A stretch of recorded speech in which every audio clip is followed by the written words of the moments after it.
right. I have Miss Katie Poyzer here from Fargo, North Dakota. Katie and I initially met through Shayla Gifford at Slay with Shay. We met, gosh, was it a year and a half ago? Yep, on her Tahoe deck. I said, "You're from Minnesota, so am Yes, I." yes, yes.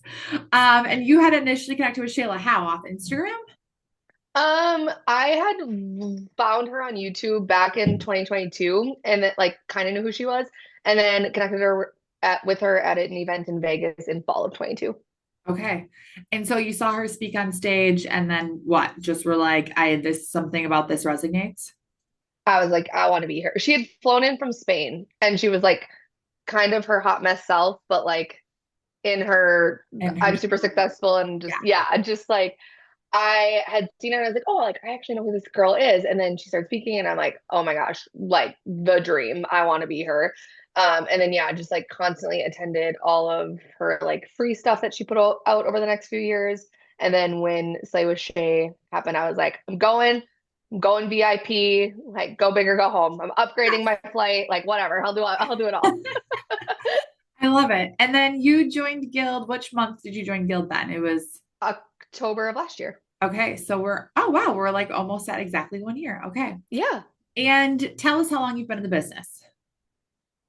So I got into the business in 2021, but I say that first year was kind of like I was gonna maybe be doing some consumer direct stuff. I was at a smaller bank that was like trying to get this whole department off the ground. So I was really just like shadowing a loan officer in 2021. And then 2022, I moved into a broker shop and I was a junior who could produce my own on the side. And then spring of So, but 2023, really in files, working on files, and then you could do your loans on the side, but your main priority was just working on someone else's files. yes, and it was specifically because she had a maternity leave coming up. So I ran her book when she was on maternity leave. Oh, Um, and then yeah, spring of 2023 was when it was like umbilical cords cut, 100% commission, go. okay. So spring of 2023. hmm And how much business did you end up closing? Let's kind of skip 2023 because you like it's fresh and whatever. How much business did you end up closing in 2024? 19.7 million, Okay. And for how many units was that? 71, Okay. Which is really incredible. And then how many did you do in 2023? 25 for Okay. 6.9 million. And then, spoiler alert, this September, Katie is going to close 19 units, which is not in the height of spring market. It is not summertime. It is the month of September in the Midwest, which is not the most popular time to move. And she is having a best month ever, correct? Yeah, by Yep. far. It's huge. And what are you at year to date for units? I closed my 72nd loan last Friday. So I think today I'm at like 75 because I was like, oh, yay, I already passed 2024 So on we'll be way Friday. over 100 units by the end of the year. And we are 2.5 years into originating, Yeah. which is crazy. So if you're a loan officer that's listening to this and you've been in the business for 20 years or you've been in the business for 5 minutes, anyone can do what Katie's doing because she only built it in 2.5 years. She doesn't have 20 years of past clients to call and ask for favors and realtors who just call her that, they did a loan with 15 years ago. Katie, tell us what you do on a daily basis. What's working? What's your secret sauce that you've built this so quickly? Um, so I think, I mean, 2025 is different because now it's been moving into like having a full-time loan partner and like that's now it's really feels more like I'm doing what a loan officer should be doing, which is the prospecting, the following up with the hot leads, those types of things.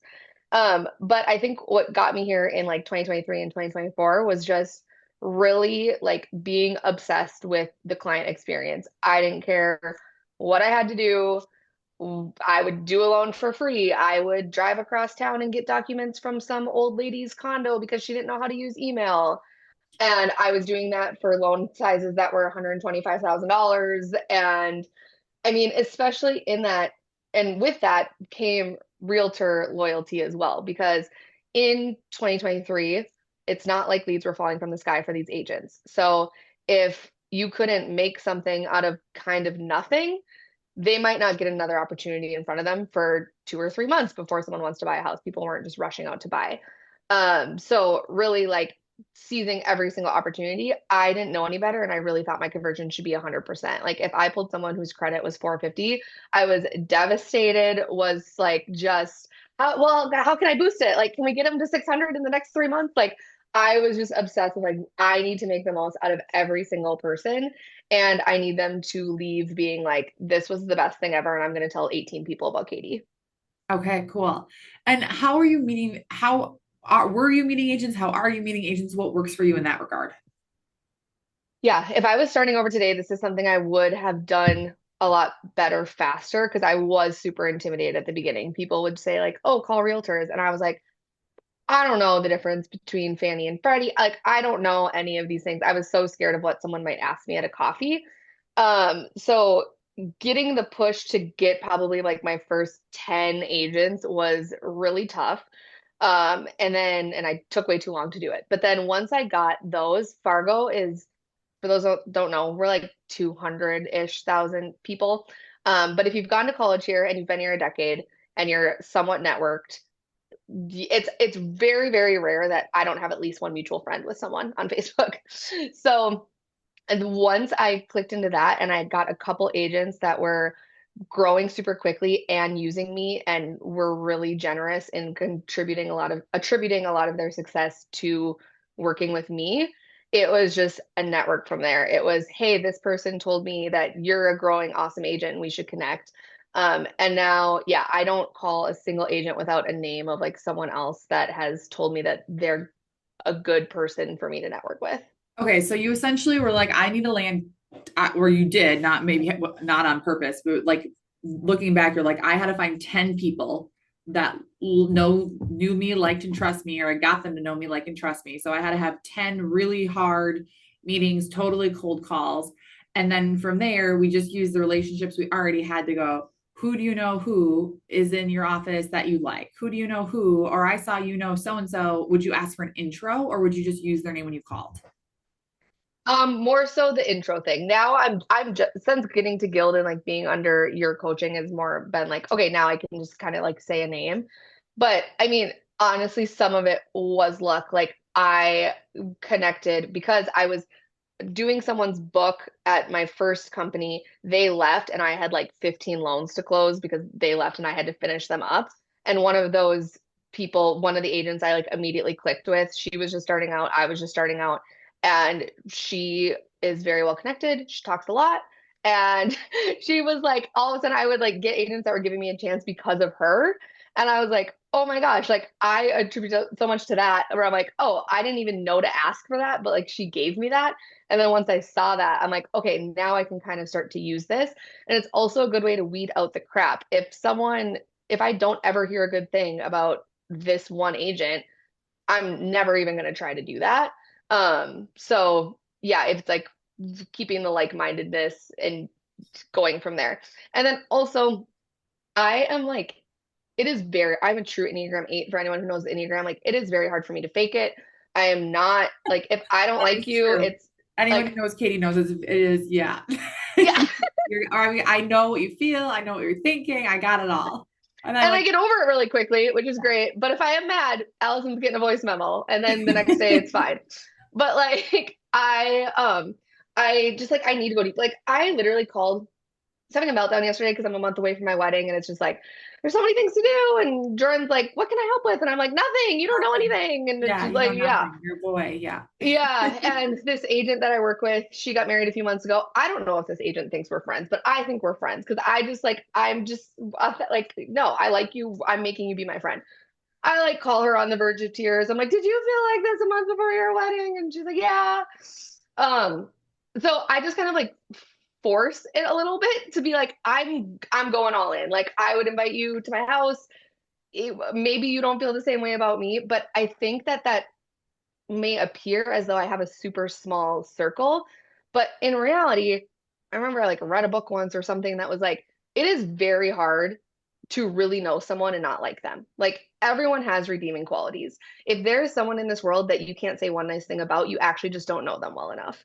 So I think that has helped me adapt to different personalities because I'm like, if I go all in and will call you crying about my wedding, then that maybe brings their guard down a little bit. I get to see more of who they really are. And then even if they're super unorganized and their purchase agreements are always wrong and there's things that maybe I wouldn't like on face value because I've gone deeper because I just can't stand to not. It's like, oh, but they're great. They're, their kids going through something. Like there's just a lot more grace to go around and you end up being able to like a lot more people.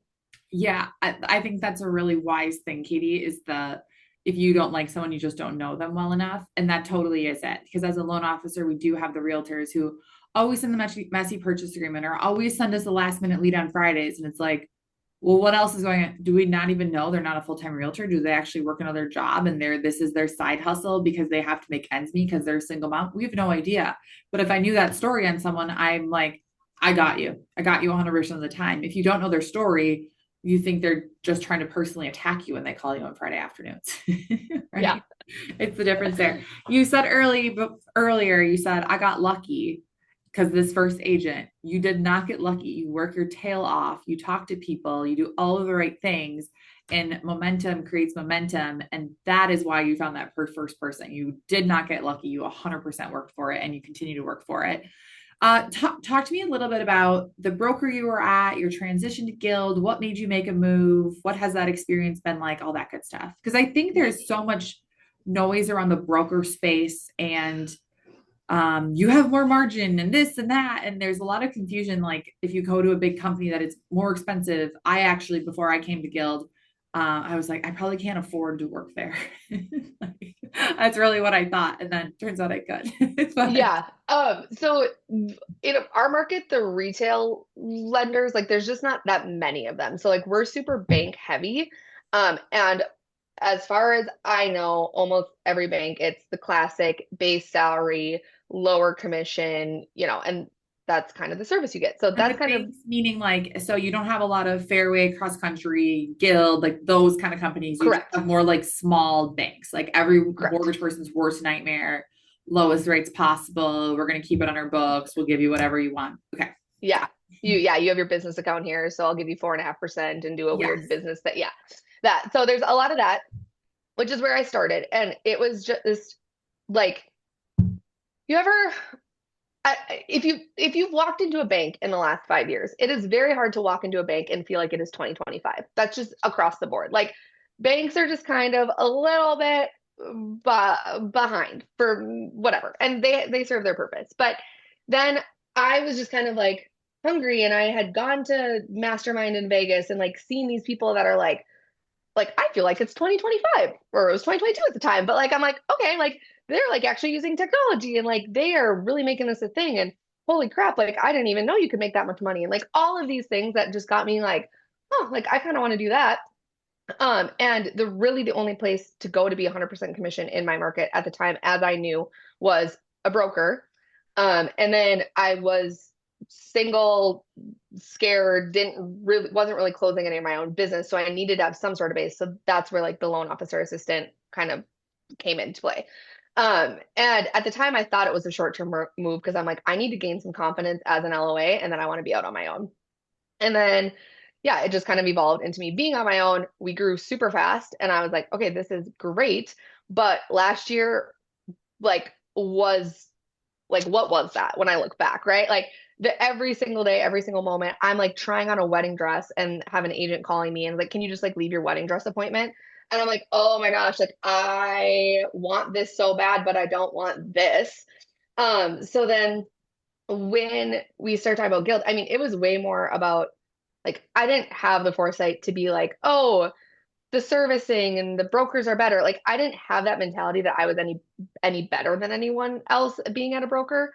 So maybe that's different than some people, but I was more so like I want that if I need to take a vacation, my loan partner needs to take a vacation, someone gets sick, someone's in the hospital, like our clients don't need to feel that. Like life needs to be able to happen. And we were in a point where like if me or Missy, my loan partner who wasn't my loan partner at the time, like if something happened to us, if something happened to one of our families and we had to leave for a week, everything would have blown up. And there would have not been a single person that we could call for backup here. Where now, if that were to happen, there's 25 people that would be in my team's chat. How can I help you? How can I help you? I'm so sorry to hear about tragedy that I'm making up might happen someday. Um, Yes. so that was more my pull of like, we got to make this work.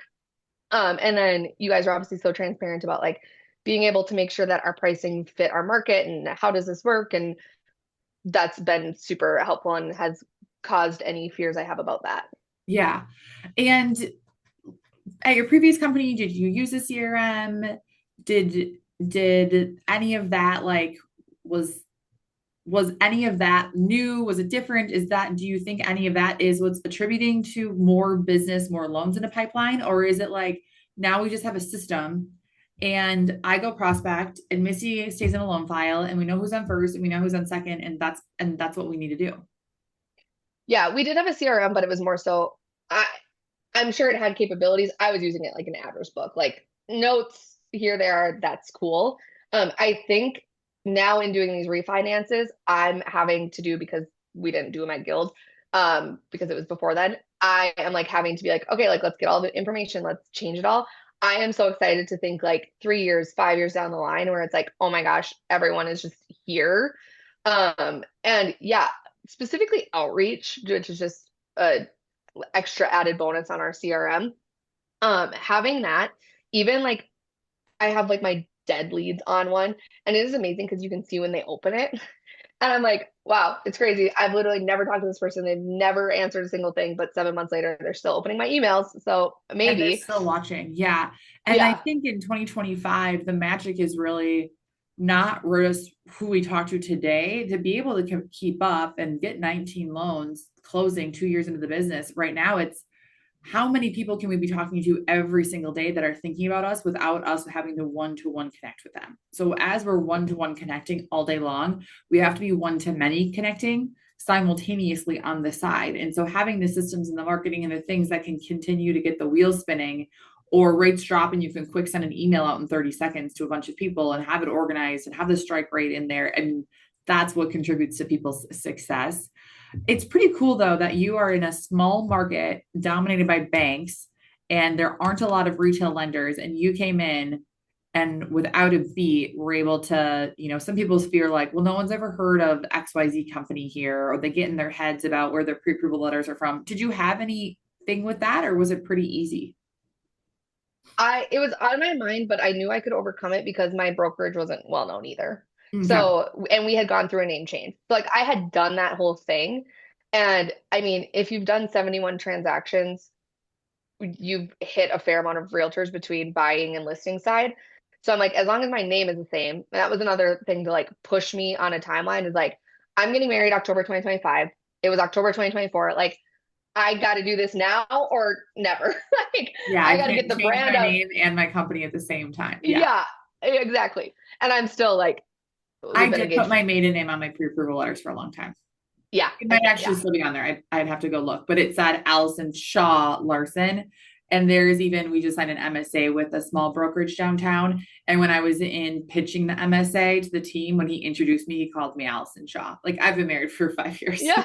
You know what I mean? But it's like all things die hard. And it's like, that's who, yeah. So that is a real thing for women. Yeah. And I knew like once I did this, there was like no going back. Like I just knew that like, okay, so I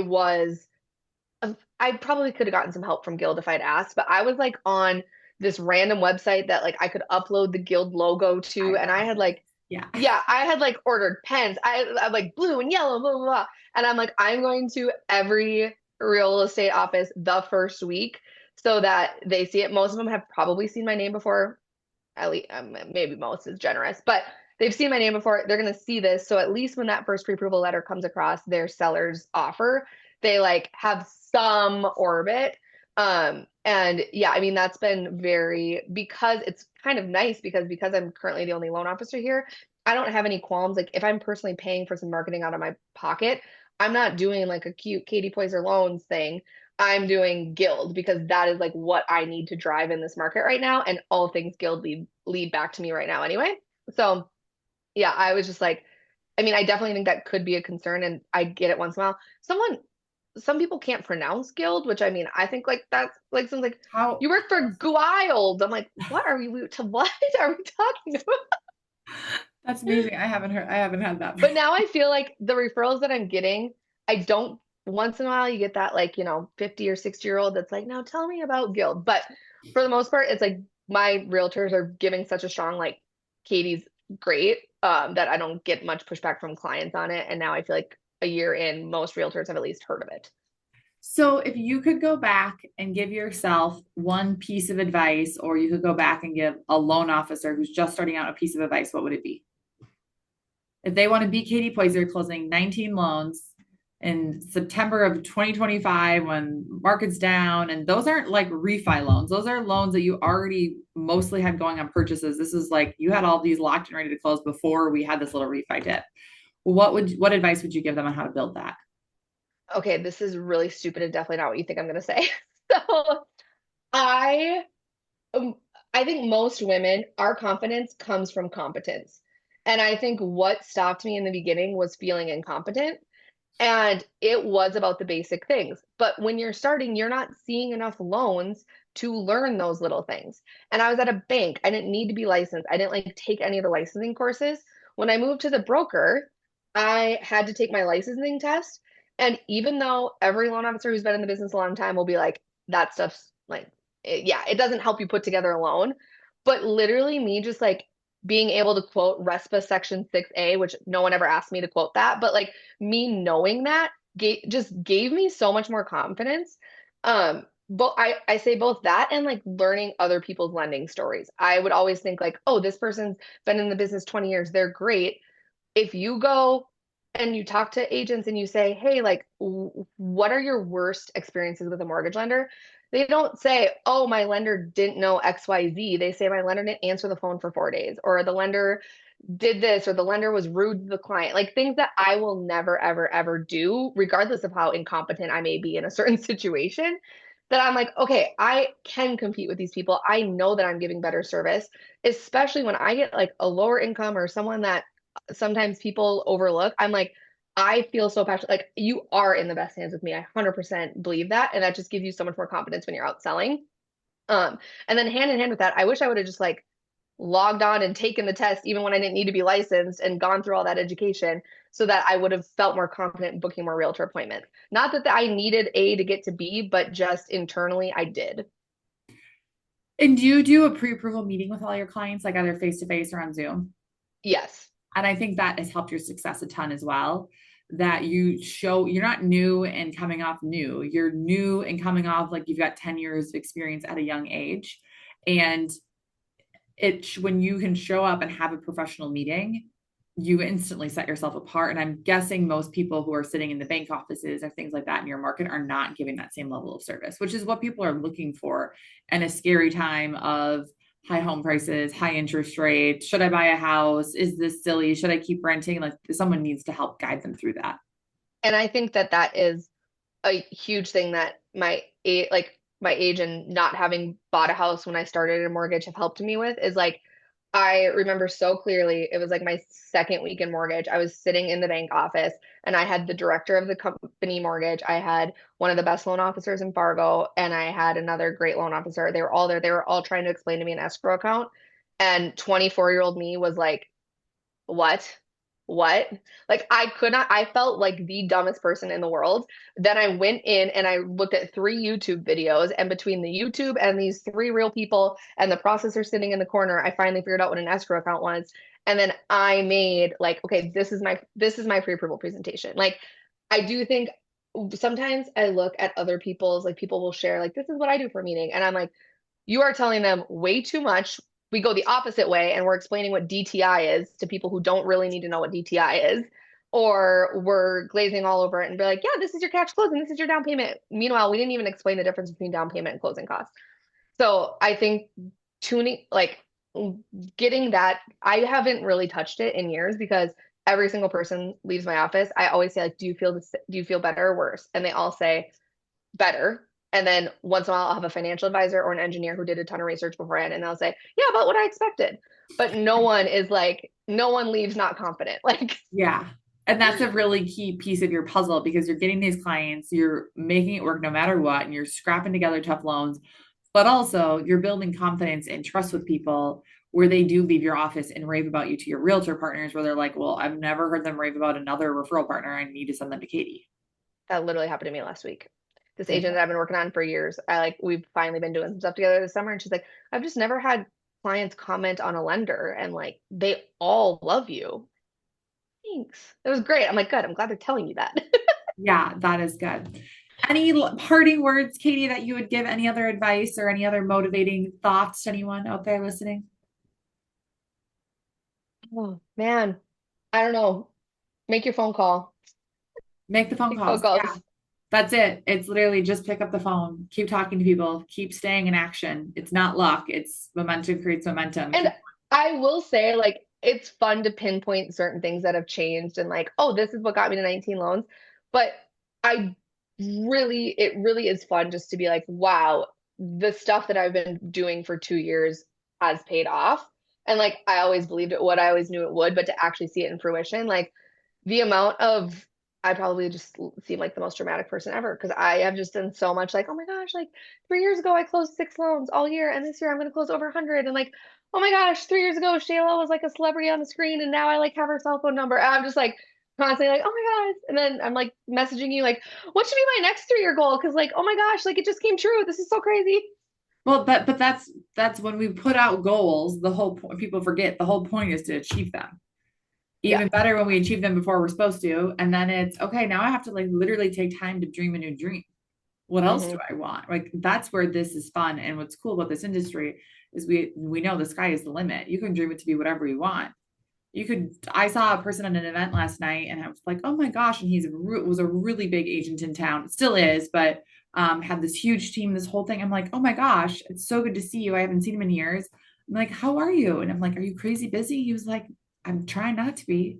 Like he was like, my new Hmm. dream is I don't want all these people. He has one person on his team, a buyer's agent, and him. He's a listing agent, and they do half the units, but he's making the same amount of money and he's super happy and he's at home every night for dinner with his girls and he looked like a spring chicken, like he looked like he unaged 10 years since the last time I saw him, like because you get to dream a new dream whenever you want.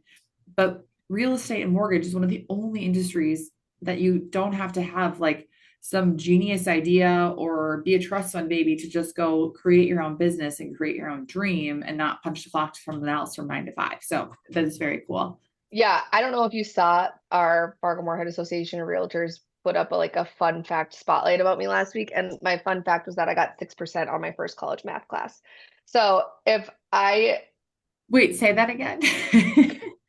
when I was a freshman in college, I took college algebra, and on my first test, I got a 6 out of 100. That was my Okay. score. Okay. And then I needed a math tutor, and I met my soon-to-be husband because he was my math tutor. I And did not now know this and I did not see this story. That's amazing. and now I pay his bills with my math skills.